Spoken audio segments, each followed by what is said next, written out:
muuqaalkan waxaynu ku soo qaadan doonaa waxa la yiraahdo hab fakarka attitude ama mowqif. hab fakarku waa qaabka ama sida aynu wax u aragno, waa halka aynu iska taagno arrimaha, waa waxa kala duwan aragtiyaheena ku aadan arrimaha ka dhaca horteena. habka aynu u fakarnaa waxa ay bedeli kartaa habka aynu u noolahay. habka aad u fakaraysaa waa sida aad u sawiranayso shayga aad maqasho ama aad u turjumayso shayga aad arkayso. William James oo ka tirsanaa jaamacadda Harvard waxa uu leeyahay waxa ugu weyn ee jiilkan la helay waa in dadku bedeli karaan noloshooda iyaga oo bedelaya fakarkooda. hab fakarkaaga oo wanaagsanaada waa noloshaada oo wanaagsanaatay. hab fakarkaaga oo xumaada waa noloshaada oo xumaatay. kalig mowqifkaaga mid nadiif ah oo qurux badan waa daaqada caalamka ka daawanaysid. waxa sidaas yiri George Bernard Shaw. Chef Khara oo qoray buugga You Can Win waxa uu leeyahay hab fakarka wanaagsani waa wax ka qiimo badan maalka iyo qalabka. noloshaada, ficilada aad samaynayso iyo erayada aad ku hadlayso waxa ay ka turjumayaan oo ay ku dabaqmayaan habka aad u fakarayso. haddii aad rabto inaad dhaqan xun ka suusho waa inaad bedeshaa fakarkaaga.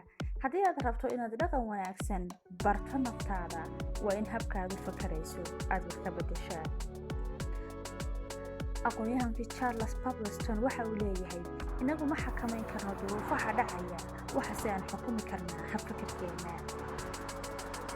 caalim kale oo ku takhasusay cilmiga psychology-ga oo la oran jiray Michel Liboff waxa uu leeyahay si wanaagsan u fakar, qowl ficil ku laran yahay keen, kuna qabo si xamaasadaysan, markaa waxa kuu soo baxaysa natiijo wanaagsan. guusha dhabtaahi waa hab fakarkaaga oo aad wanaajiso. Dr. Norman Vincent Peale waxa uu leeyahay ma tihid waxa aad isu haysato, laakiin waxa tahay sida aad u fakarto. Benjamin Disraeli waxa uu leeyahay ku beer maskaxdaada fikir weyn oo wanaagsan. haddaba sidee baad ku samaysan kartaa hab fakar fiican? 3 qodob ayaa kuu sahlaya inaad samaysato hab fakar fiican. 1. waa deegaanka aad ku nooshahay ama bay'ada aad ku sugan tahay inay noqoto bay'ad wanaagsan oo kaa caawinaysa inuu fikirkaagu noqdo mid nadiif ah oo wanaagsan.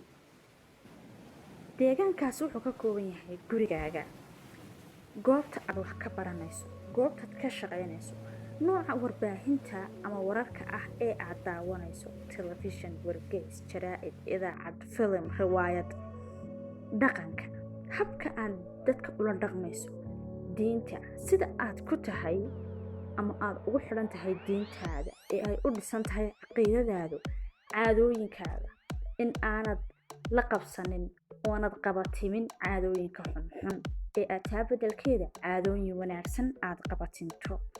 deegaanka bulshada ama nooca bulshada aad ku xidhanayso ee aad raacayso ee aad la saaxiibayso. talabaad waa waayo aragnimada aad u leedahay nolosha, dhacdooyinka. waa inaad wax ka barataa shalay wixii ku helay, waa inaad xukumi kartaa sax iyo khalad wuxuu ahaa, waa inaad qiri kartaa haddii aad ku dhacday khalad, maantana aanad marin isla dariiqii aad shalay martay ee aad mid cusub jeexi kartaa.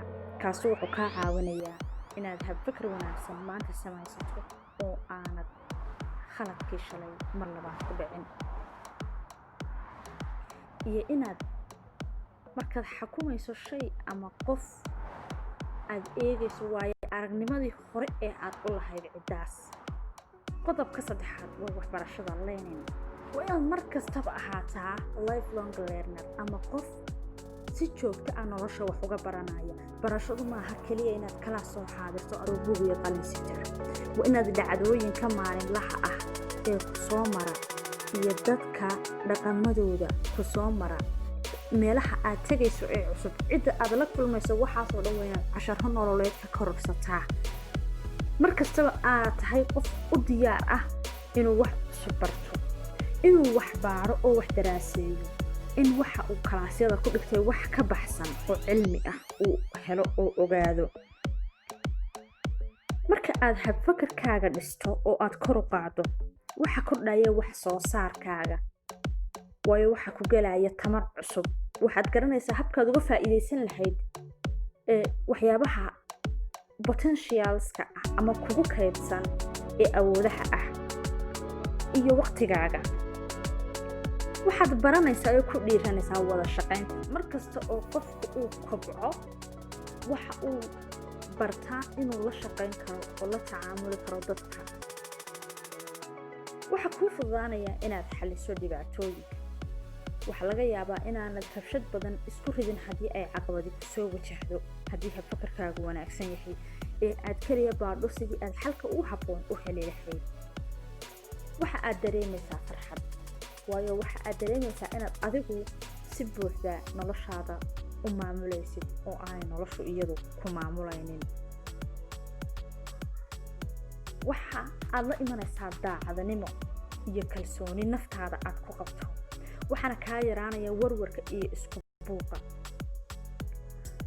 waxa aad baranaysaa dhaqamada caawinta dadka kale, waxaana aad noqonaysaa mid furfuran oo dhexgeli kara dadka iyo qof mar walba ku fakera sidii uu wax u tari lahaa ee wax u bixin lahaa isagu ee aan ka fakerin inuu isagu wax helo. subscribe saar channelka gambalada furo si aad ula socoto waxa aan soo gelino. like saar haddii aad